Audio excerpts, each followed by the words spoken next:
Have you ever felt like you're in the middle of a storm, tossed around by waves of doubt and fear? You're not alone. There's a powerful story in the Gospel of Matthew that speaks directly to these moments. A story about a boat, a storm, and a single step of faith that changed everything. It's the middle of the night. The disciples are in a boat, far from shore, and a fierce storm is raging. The wind is howling, the waves are crashing over the sides, and they are terrified.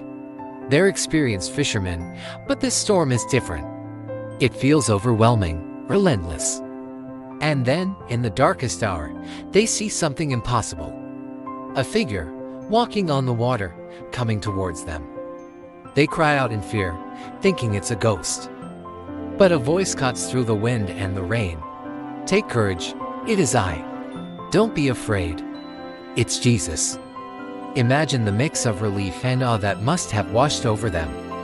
The one they follow, their teacher and friend, is here, and he's defying the very laws of nature.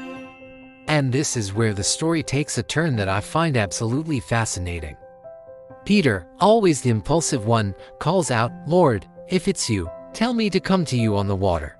Think about that for a second.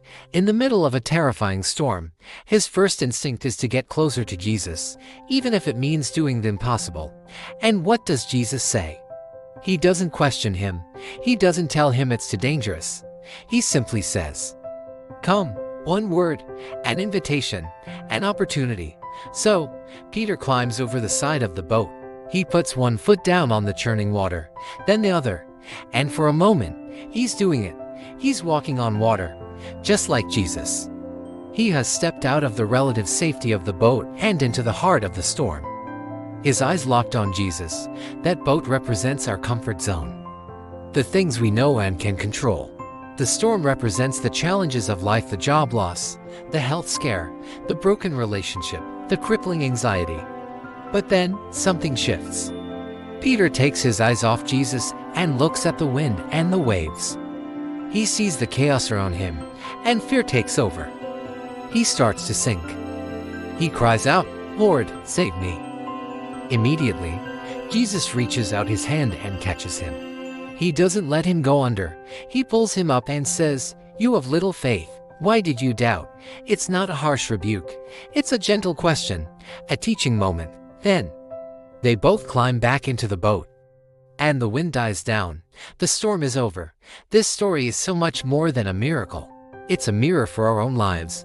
How many times have we felt God calling us to step out of our boat, to take a leap of faith? Maybe it's starting a new ministry, forgiving someone who hurt us deeply, or sharing our story with someone who needs to hear it. We feel that initial surge of courage, our eyes fixed on Him. But then we look around.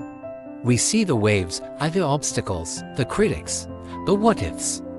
We listen to the wind, the voices of doubt in our own head and from the world around us.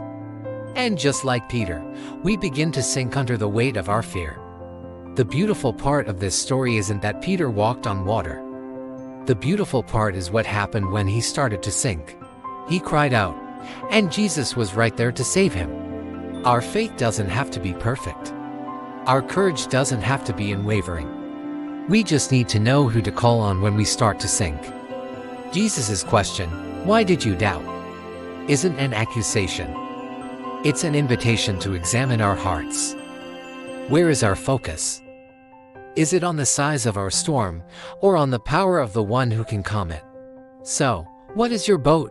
What is the fear that's keeping you from stepping out onto the water where Jesus is waiting? Remember, He isn't asking you to have it all figured out. He's simply saying, "Come." And if you falter, if you feel yourself sinking, know that His hand is always ready to catch you. Your journey of faith isn't about never sinking. It's about learning to trust the one who can always pull you up. Thank you so much for watching and reflecting on this with me today.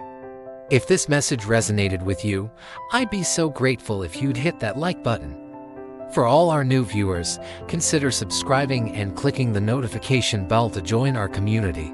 Your comments mean the world, so please share your thoughts below. What's one boat you feel called to step out of? Let's encourage one another.